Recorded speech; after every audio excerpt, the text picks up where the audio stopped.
Warahmatullahi wabarakatuh. Waalaikumsalam Waalaikumsalam warahmatullahi warahmatullahi wabarakatuh. wabarakatuh. Amin asyrofil anbiya'i wal mursalin madin wa ala alihi washabihi ajmain amma ba'd. Terima kasih atas kesempatannya saya ucapkan kepada Ustadz Sada yang telah memberikan kesempatan meskipun udah 2 kali ya, mungkin Ustadz Sada yang juga mendengarkan saya ketika menyampaikan di kelas 12 mungkin udah bosen ya. Jadi teman-teman sekalian, kalau ini dari kelas 10 ya, mungkin saya panggil teman-teman aja ya, karena kita seumuran mungkin. Perkenalkan, bagi yang belum kenal, nama saya Zaimuddin Robani, biasa dipanggil Zaim. Saya itu angkatan ke-9, lulusan tahun 2016. Sekarang saya lagi berkuliah di Université Toulouse-Lautrec di Toulouse, Prancis. Jadi kalau teman-teman belum tahu Toulouse itu di mana, Toulouse itu adalah kota di bagian selatan Prancis yang dekat dengan Spanyol. Jadi kalau teman-teman tahu Airbus, di sini itu pusat pabriknya di Toulouse. Jadi di Eropa ini ada 3 pusat pabrik Airbus, yaitu di Bristol, di UK, kemudian di Jerman itu di Hamburg kalau nggak salah, dan di Toulouse. Jadi kalau di Toulouse ini pabriknya bagian perakitan akhir pesawat.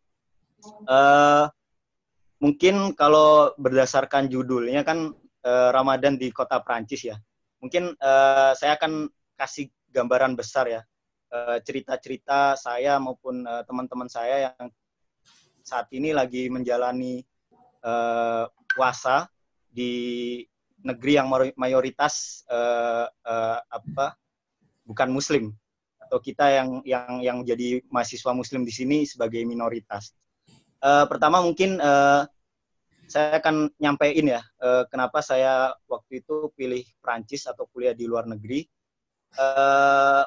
Sebenarnya waktu kelas 10 seperti adik-adik sekalian di sini, saya punya mimpi buat masuk ke universitas negeri, UI ataupun UGM.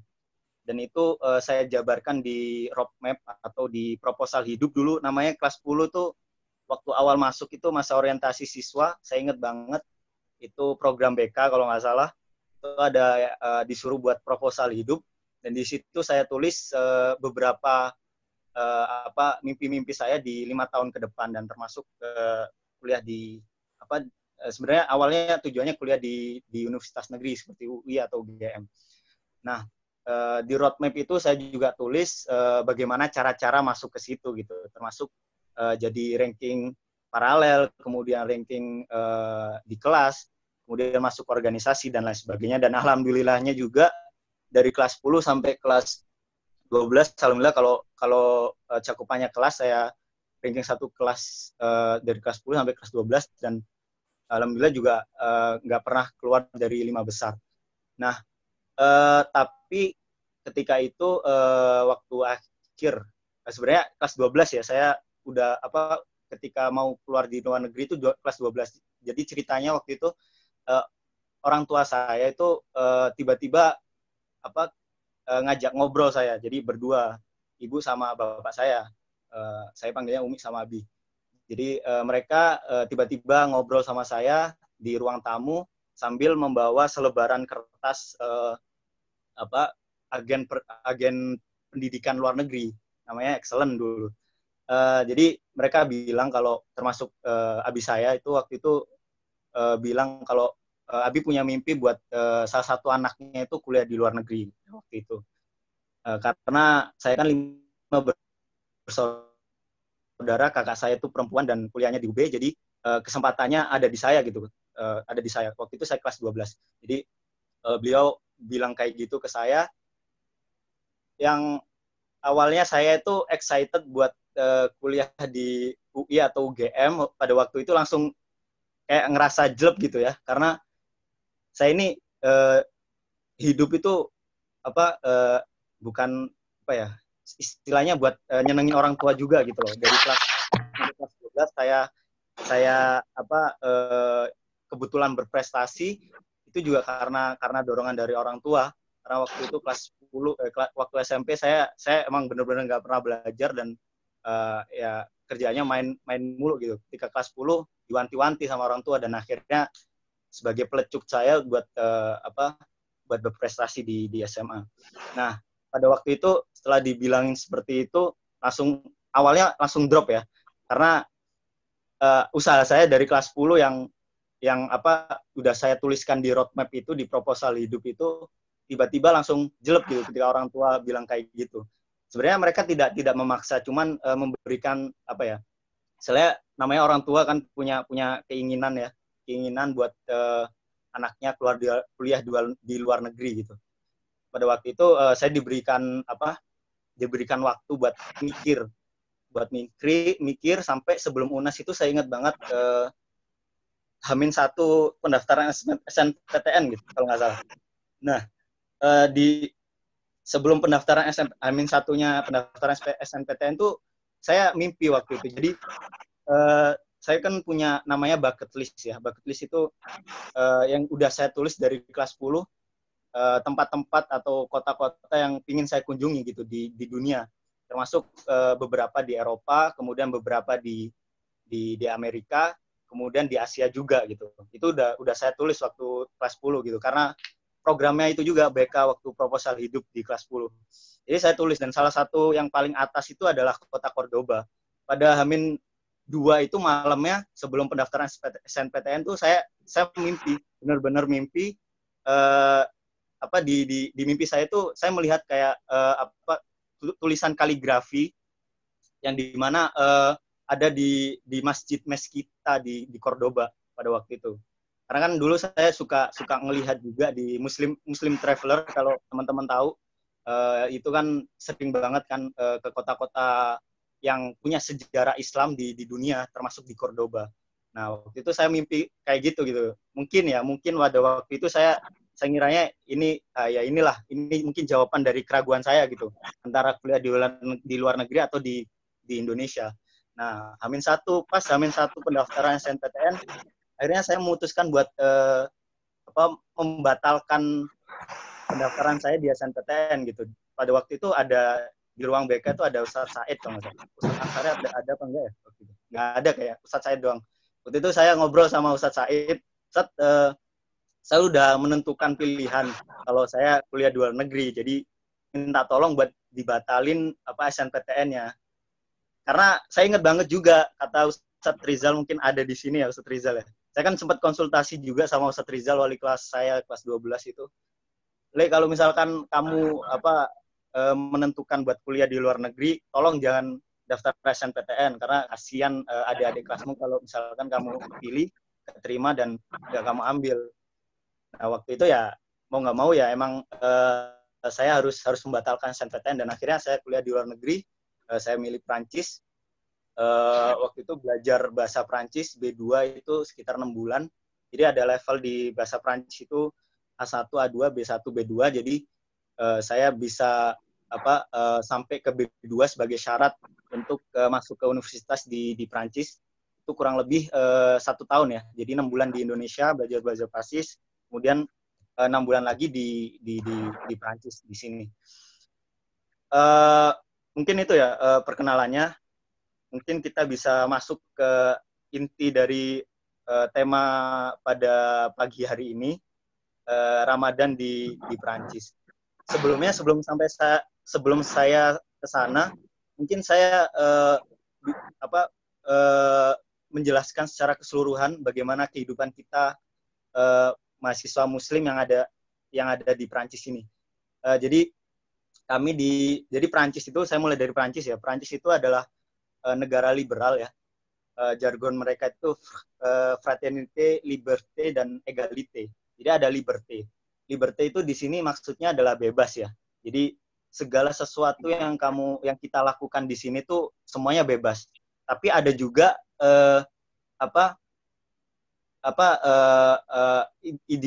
idea dari Prancis sendiri itu namanya secularism. Jadi apa yang diterapkan sehari-hari itu nggak bisa kita campurin dengan agama, termasuk ketika di pemerintahan atau di universitas ya, itu nggak bisa kita campurin sama agama gitu. Namanya secularism. Nah, kalau untuk mahasiswa di sini, untuk tempat ibadah sebenarnya, kalau tempat ibadah itu emang bisa dibilang sangat jarang ya di setiap kota, termasuk di Tulus sendiri. Kenapa? Karena emang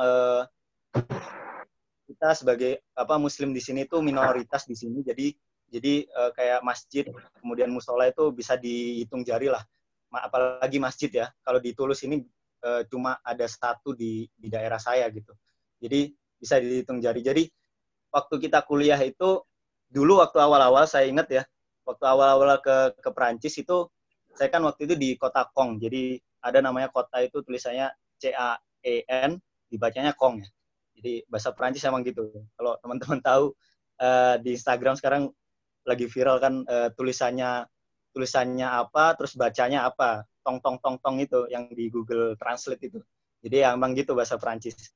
Ya agak rumit lah, antara baca sama tulisan itu beda banget. Jadi waktu itu di kota Caen, awal belajar bahasa Perancis di sana, kami yang teman-teman dari Indonesia, mahasiswa Indonesia yang ada di sana, itu masih istilahnya bisa dibilang idealis ya, karena kebiasaan yang ada di Indonesia itu kebawa gitu di sini, termasuk sholat, kita kan biasa sholat tepat waktu, kemudian di masjid ya. Kalau kami tuh waktu les bahasa di Depok juga, waktu bahasa itu kami juga, beberapa teman-teman saya juga sholatnya di masjid gitu, dibiasain.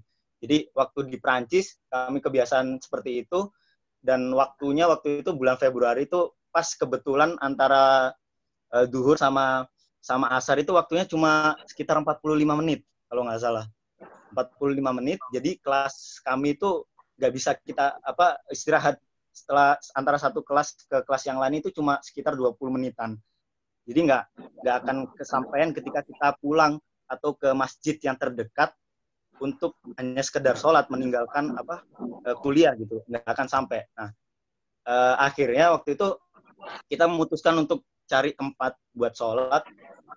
Waktu itu ketemu di bawah tangga ya, jadi di kantinnya itu ada 3 lantai waktu itu.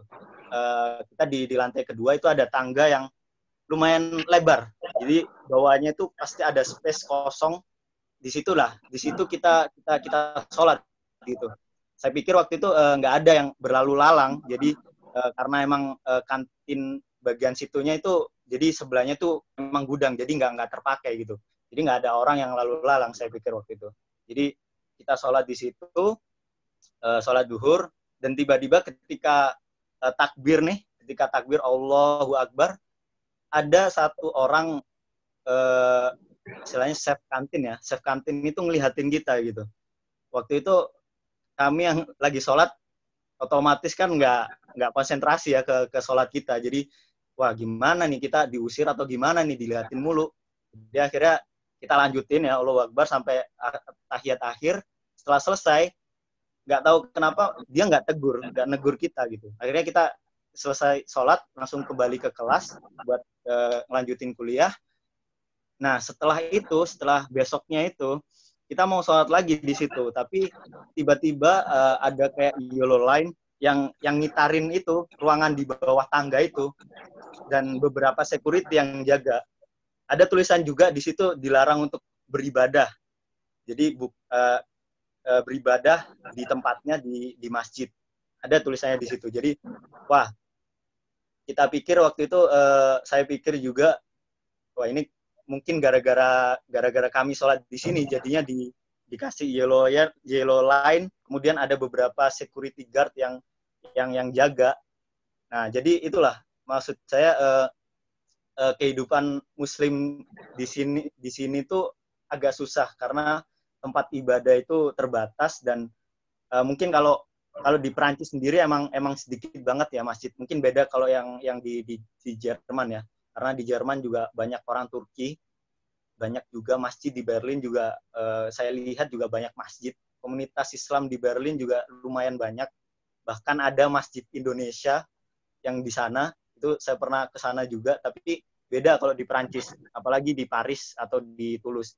Jadi kita benar-benar istilahnya membedakan antara agama dengan kehidupan kita sehari-hari. Dan waktu awal-awal, waktu masih idealis itu emang kita cari tempat-tempatnya itu emang yang sepi-sepi. Pada akhirnya kita tahu ada dalilnya. Waktu itu sempat tanya ke salah satu imam masjid besar di sini. Kita tanya gimana kita beritahu kesusahan kita buat beribadah di sini.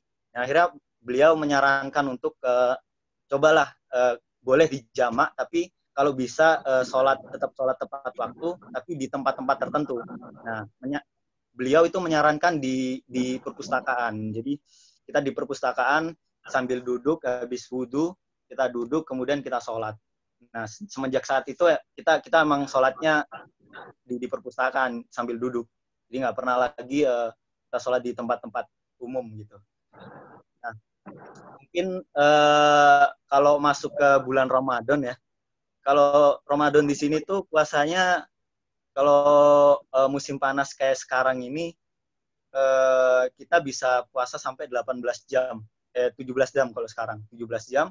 Tapi kalau 2 tahun yang lalu ketika saya puasa di sini tuh saya puasanya 18 jam setengah waktu itu.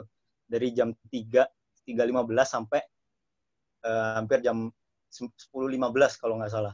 Atau enggak setengah 11 waktu itu. Jadi selama 18 jam lebih kita puasa. Jadi kalau kebiasaan kita di sini itu kan sahur itu jam 3 ya. Kemudian buka itu jam setengah 11 atau jam 10 lebih 15. Nah, setelah itu isyanya itu jam 12 biasanya. Jadi bisa dipastikan di malam hari itu antara jam 10 sampai jam 3 itu kita nggak tidur.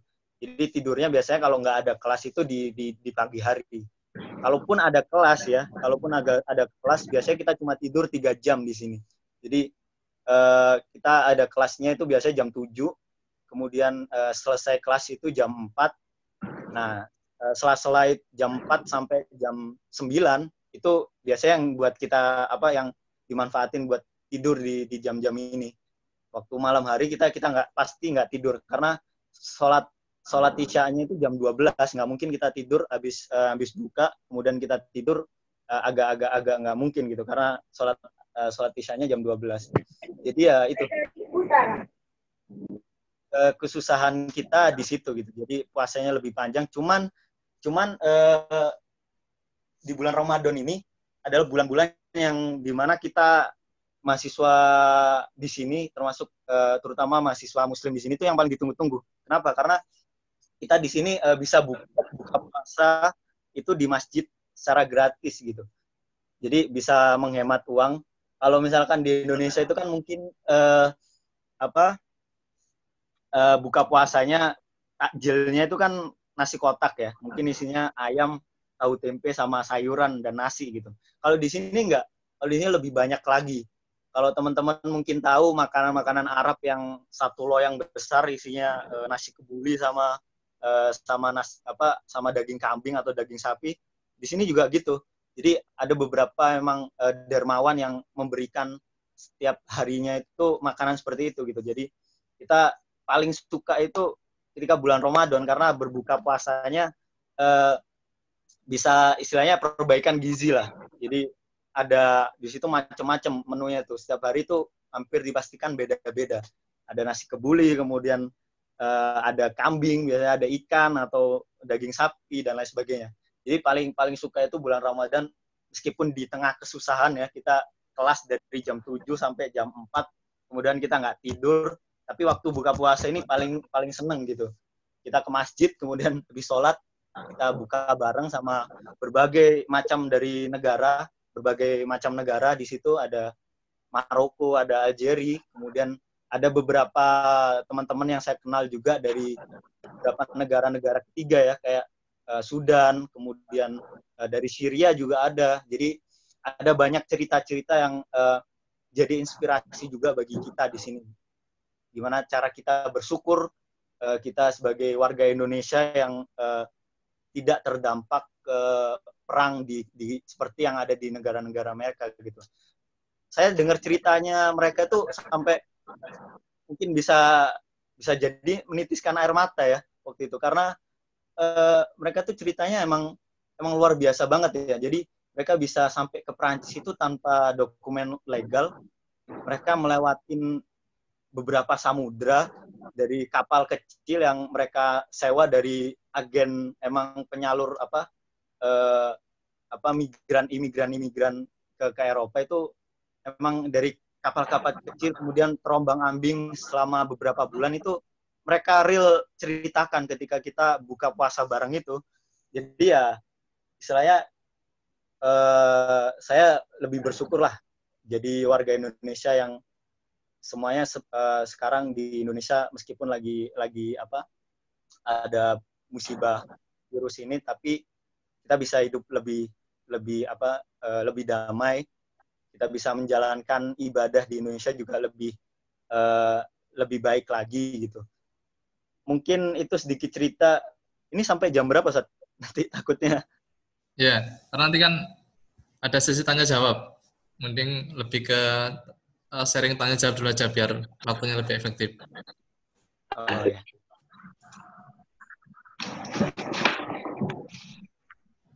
Saya kembalikan ke moderator dulu.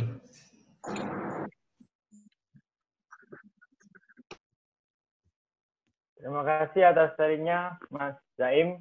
Sekarang kita akan masuk ke sesi tanya jawab.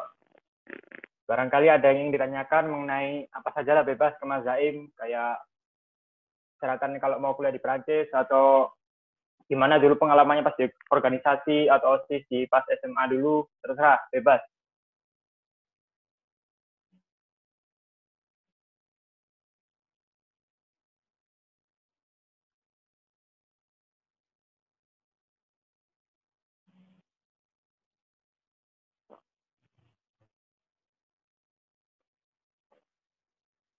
Mungkin kalau masih belum ada yang bertanya, mungkin saya dulu yang awali ya. Nggak apa-apa kan, Mas? Iya, silakan. Saya mau bertanya, Mas ini kenapa kok milih Perancis, Mas, sebagai negara yang mau Mas kuliah di sana intinya? Kenapa kok milihnya Perancis, bukan kayak Jerman atau UK lah, atau yang lain di Eropa lainnya lah, yang mana Islam di sana itu lebih kuat lah, maksudnya Islam di sana lebih mendukung lah untuk kita sebagai umat Muslim di sana mau tinggal di sana ataupun mau hidup di sana. Kenapa Masnya kok milih Perancis yang gimana katanya Mas ini notabene sana itu Islam tuh atau umat Muslim kurang dihormati lah, atau masih banyak orang awam atau orang yang kurang tahu tentang Muslim di sana? Mungkin alasan pertama sebenarnya karena kan saya dari PS ya, dari sosial. Saya emang kalau dari sosial sendiri itu emang yang kuat itu kayak hukum, kemudian kayak politik internasional, kemudian ekonomi juga termasuk. Itu kuatnya di Prancis. Kenapa? Karena kalau teman-teman bisa tahu ya, kalau di pelajaran sejarah itu ada beberapa istilah-istilah Prancis dan termasuk hukum sendiri itu diciptakan sebenarnya di Prancis. Kalau misalkan Indonesia sekarang itu KUHP-nya itu pakai jiplakan dari Belanda, tapi Belanda itu sebenarnya dari jiplakan dari Prancis. Kayak misalkan ada istilah mungkin teman-teman tahu juga Renaissance, itu juga dari bahasa Prancis, artinya lahir kembali. Jadi mungkin itu alasan pertama ya, karena Prancis sendiri juga emang negara dengan apa ya, istilahnya kultur sosialnya juga kuat banget. Termasuk saya di sini kuliahnya itu juga semakin membuka wawasan saya terhadap beberapa ide gitu, kayak misalkan Marxisme, kemudian komunisme. Masuk kalau kita di kuliah itu banyak banget ya. Jadi ideologi-ideologi yang tersebar gitu, termasuk Marxisme dan komunisme. Nah, di situ saya emang terbuka banget pengetahuan saya terhadap ideologi-ideologi tersebut. Yang dimana ketika kita di Indonesia yang jadi doktrin itu kebanyakan jeleknya ya, karena kita punya sejarah yang buruk terhadap komunisme 60-an. Tapi ketika saya udah kesini, saya merasa ideologi-ideologi ini agak apa ya, bisa dibilang idenya itu bagus. Cuman kalau di Indonesia emang ada peristiwa seperti itu, jadinya jelek gitu. Tapi kalau di sini emang mereka tuh kayak menghormati, justru yang paling menghormatin kita sebagai, saya juga masuk ke ini ya, organisasi Islam di sini, salah satunya yang ada di Tulus ini, justru yang menghormati kita itu sebagai seorang Muslim di organisasi ini adalah mereka-mereka organisasi yang di Marxisme atau di komunisme. Jadi pikiran saya merasa terbuka di situ, yang biasanya kita didoktrin di Indonesia, meskipun ya emang beda-beda culture ya, karena kita juga punya sejarah buruk terhadap komunisme. Tapi semenjak saya di sini saya terbuka. Kemudian yang kedua sebenarnya saya sekolah di Prancis juga ingin ngerasain gitu loh experience yang berbeda dibandingkan dengan Jerman ataupun UK ya. Jadi kalau di Jerman mungkin udah banyak orang yang ke sana, termasuk angkatan saya itu banyak banget. Kemudian kakak kelas saya ataupun adik kelas saya yang angkatan ke-10 juga banyak banget yang ke sana.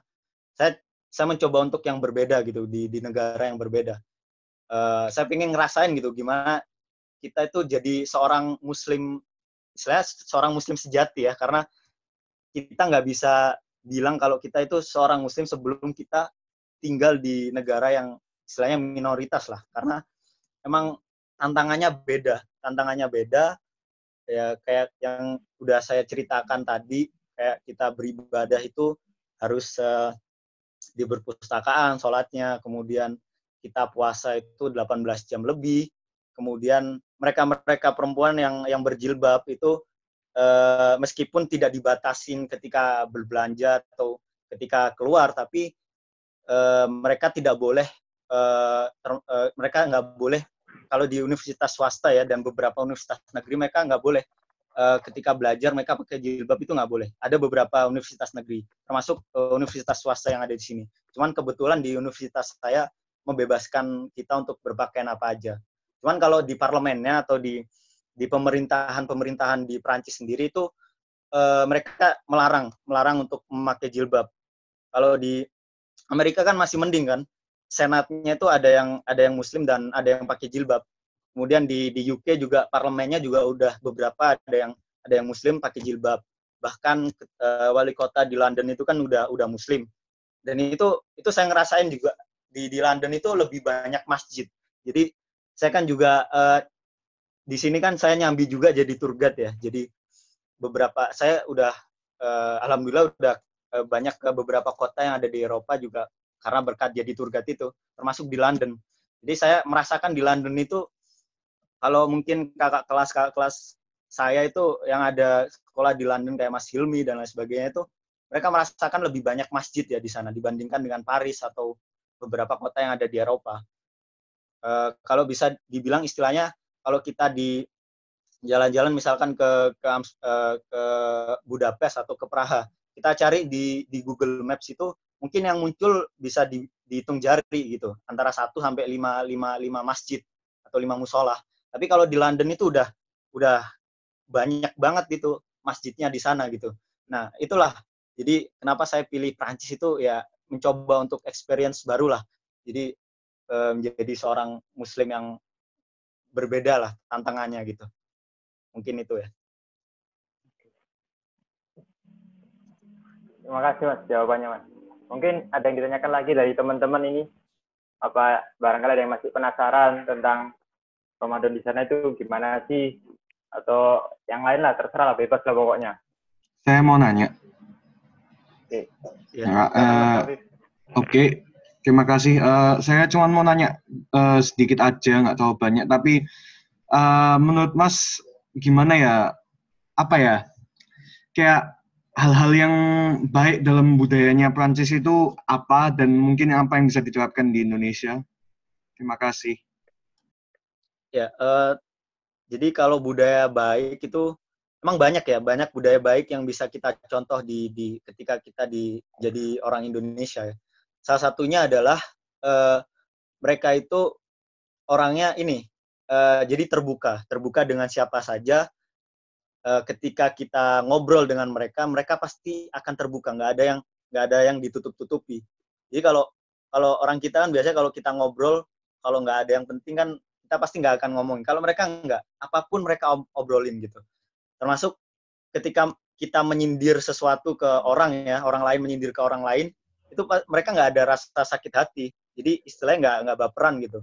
Dan itu yang buat saya lebih suka, ya istilahnya kalau lebih suka ngobrol sama teman saya di kampus daripada teman-teman saya yang ada di PPI, di Perhimpunan Pelajar Indonesia. Kalau teman-teman saya di kampus itu, kalau kita saling ngobrol itu benar-benar terbuka, dan termasuk soal kehidupan kita sebagai Muslim, mereka juga terbuka. Jadi kalau di sini tuh ada budayanya namanya budaya soare ya. Soare itu kayak istilahnya party lah, party. Setiap hari Jumat kita diundang ke salah satu rumah teman, kemudian di sana pasti ada tuh namanya alkohol, kemudian beberapa barang yang buruk lah. Nah, saya sebagai seorang Muslim di situ, mereka tetap menghormatin gitu. Jadi saya bilang saya nggak minum alkohol gitu. Jadi mereka nyediain Coca-Cola, kemudian mereka nyediain air putih supaya kita masih tetap bisa ngobrol satu sama lain gitu. Istilahnya mereka bisa juga menghormatin, karena kalau misalkan di berita-berita bilangnya kalau orang ada berita-berita yang kalau bilang kalau jilbabnya ada yang pernah dipaksa dilepas di transportasi publik, itu memang ada, cuman nggak sebanyak hanya segelintir orang lah yang kayak gitu. Mayoritas emang menghormatin, cuman emang budayanya sekularis ya, jadi harus memisahkan. Jadi kalau kita punya agama, kita nggak boleh terang-terangan beritahu agama kita gitu kalau di sini. Cuman mereka sangat menghormatin, kayak puasa ketika kita kumpul bareng, kita nggak minum alkohol, mereka menyediakan Coca-Cola, air putih dan sebagainya. Itulah, saling menghormatin itu budaya yang bagus yang mungkin bisa kita tiru di Indonesia. Kemudian saling terbuka juga. Mungkin teman-teman ketika ngobrol sama orang, kebanyakan kan kita kalau misalkan diberitahu kita agak baper sedikit, mungkin bisa dikurangi, karena di sini pun itu sering banget ya. Kalau di sini juga budaya sindir menyindir itu ada, termasuk budaya balak-balakan itu juga ada. Jadi kalau misalkan orang lain bilang ke kita nggak baik, ya emang faktanya seperti itu gitu loh. Kalau kamu ini suka minum, kalau malam sering mabukan gitu, ya emang kayak gitu. Jadi mereka menerima gitu loh. Jadi ya nggak baper istilahnya gitu. Mungkin itu ya. Terima kasih Mas.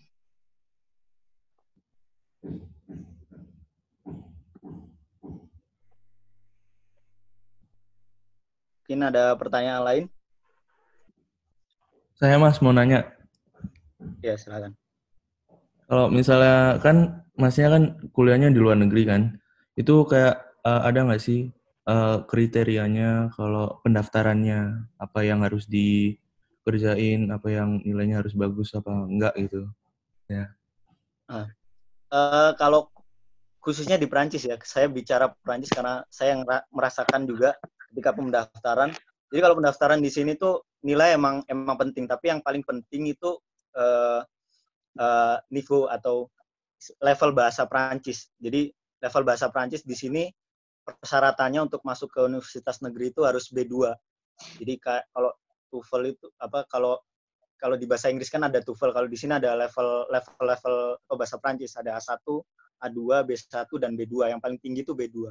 Jadi kita diwajibkan untuk bisa B2.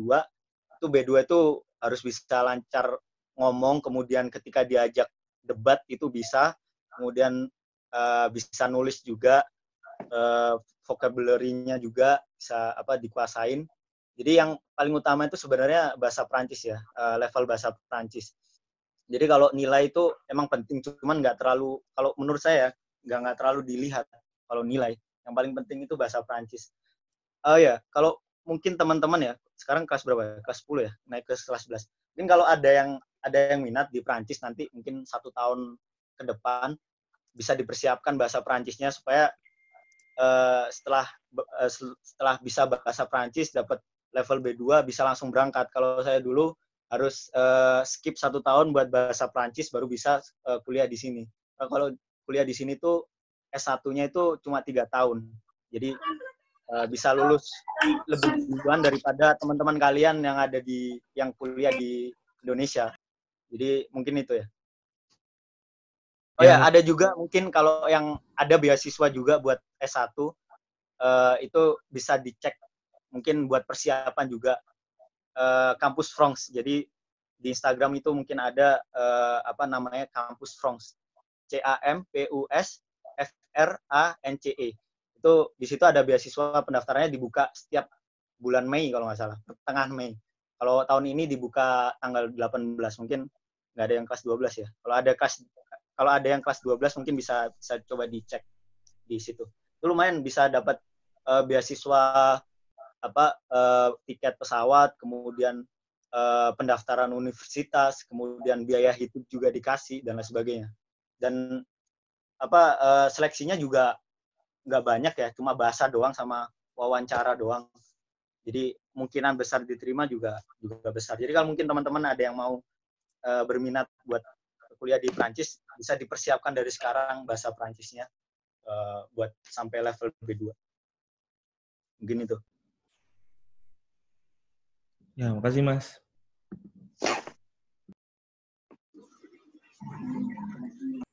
Yang lainnya, apakah ada yang ingin ditanyakan lagi barangkali? Saya mau nanya. Oke, silakan. Mas Irfan ya ini. Iya, Mas Zaim, kira-kira pas kuliah di sana, di Prancis itu, apa diskriminasi rasial tuh masih banyak di sana? Kalau diskriminasi rasial itu pasti ada ya. Cuman nggak terlalu besar. Ada contohnya saya itu ketika di kelas ya. Jadi kalau di kelas itu kan kalau dosen ngajar itu pasti karena mahasiswanya banyak, itu nggak kenal siapa-siapa aja. Nah, waktu itu saya pernah mau coba jawab ya. Jadi ada pertanyaan di kelas itu, saya pernah coba mau jawab. Nah, ketika saya mau jawab, mereka kan setelah saya jawab, kemudian mereka nimpalin kayak membenarkan jawaban saya gitu. Nah, waktu nimpalin itu mereka nyebut saya itu bukan kalau di sini bilangnya monsieur ya. Monsieur itu kayak mister gitu. Mereka bilangnya nggak gitu. Coba siapa tadi Bali. Jadi mereka bilangnya kayak yang mereka tahu dari Indonesia kan cuma Bali. Jadi mereka bilangnya Bali. Jadi ada juga mahasiswa dari Cina juga mereka bilangnya Shanghai coba dijawab gitu. Jadi ya mungkin sekitaran itulah rasialnya. Cuman nggak terlalu besar lah. Kita juga nggak terlalu bercanda gitu ya. Ya sebenarnya ya sih bercanda, cuman kan ya saya juga ngobrol sama orang yang kita kan di sini kan merasa kayak dibedakan gitu, cuman ya udahlah cuma gitu doang gitu. Kalau secara garis besarnya juga sebenarnya mereka nggak terlalu membeda-bedakan sih, termasuk ketika kita sekolah di sini kita tetap dapat yang namanya insentif tempat tinggal. Jadi kalau di Prancis itu kita dapat dari pemerintah tanpa membedakan warga negaranya. Bagi mereka yang tinggal di Prancis pasti dapat 50% insentif dari uang sewa apartemen. Jadi kalau misalkan uang sewanya di sini tuh 350 ya, 350. Kita itu dapat dari pemerintah sekitar 120. Jadi tanpa membedakan dari mana asalnya, tanpa membedakan rasialnya, mereka tetap ngasih kita insentif apartemen 120 gitu. Jadi ya sebenarnya kalau perbedaan rasial diskriminasi itu sedikit lah bisa dibilang kalau di sini. Baik Mas, terima kasih. Kita yang udah lulus ini sebenarnya masih merindukan lah istilahnya kisah kasih yang ada di SMA ya. Termasuk saya juga. Ada kasihnya kan? Enggak, kisah doang.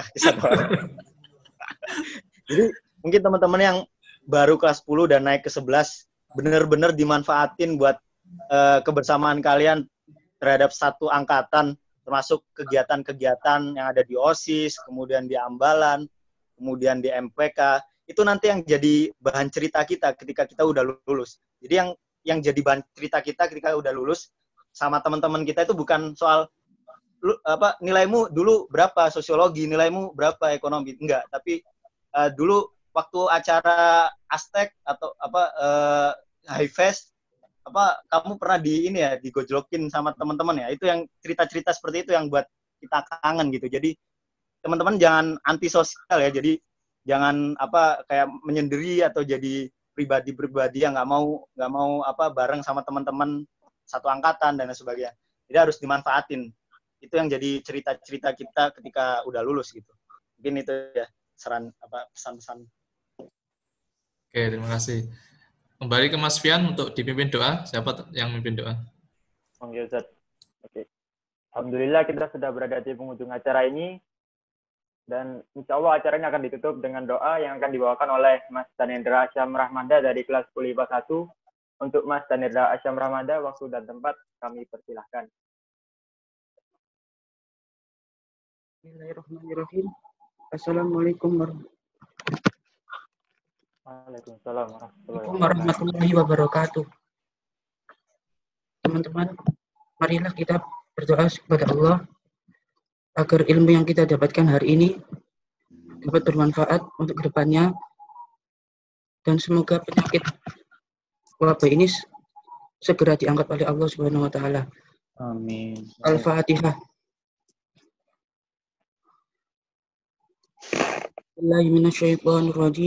Bismillahirrahmanirrahim. Allahumma sholli ala sayyidina Muhammad wa ala alihi wa sahbihi ajma'in. Walhamdulillahi rabbil alamin. Allahumma anta rabbi la ilaha illa anta khalaqtani wa ana abduk wa ana ala ahdika wa wa'dika mastata'tu. Abu'u laka bi ni'matika alayya wa abu'u bi dhanbi faghfir li fa innahu la yaghfiru dhunuba illa anta. Allahumma ighfir lana dhunubana wa liwalidina warhamhum kama rabbawna shighara. Allahumma la sahla illa ma ja'altahu sahla wa anta taj'alul husna idza syi'ta sahla. Allahumma afina fi badana, Allahumma afina fi sam'ina, Allahumma afina fi basarina, la ilaha illa anta. Allahumma inni as'aluka ilman nafi'a wa rizqan thayyiba wa amalan salihan mutaqabbala. Ya hayyu ya qayyum bi rahmatika astaghits. Rabbana faghfir lana dhunubana wa kaffir 'anna sayyi'atina wa tawaffana ma'al abrar. Rabbana zalamna anfusana wa illam taghfir lana wa tarhamna lanakunanna minal khasirin. Rabbana innana amanna faghfir lana dhunubana wa qina adzabannar. Allahumma srif anna wa an buyutina wa an ahlina wa azwajina wa dararina wa biladina wa biladil muslimin wal muslimat wa hafadna mimma takhafu wa nahdhar. Wa anta khairun hafidha wa anta arhamur rahimin. Rabbana atina min ladunka rahmah wa hayyi' lana min amrina rasyada. Rabbana atina fid dunya hasanah wa fil akhirati hasanah wa qina adzabannar. Wa sallallahu ala sayyidina Muhammad wa ala alihi wa sahbihi ajma'in. Walhamdulillahi rabbil alamin. Terima kasih. Assalamualaikum warahmatullahi wabarakatuh. Waalaikumsalam warahmatullahi wabarakatuh. Alhamdulillah acara pada pagi hari ini telah selesai. Saya selaku moderator ingin mengucapkan mohon maaf yang sebesar-besarnya bila ada salah kata. Saya dari sini mengakhiri. Wassalamualaikum warahmatullahi wabarakatuh.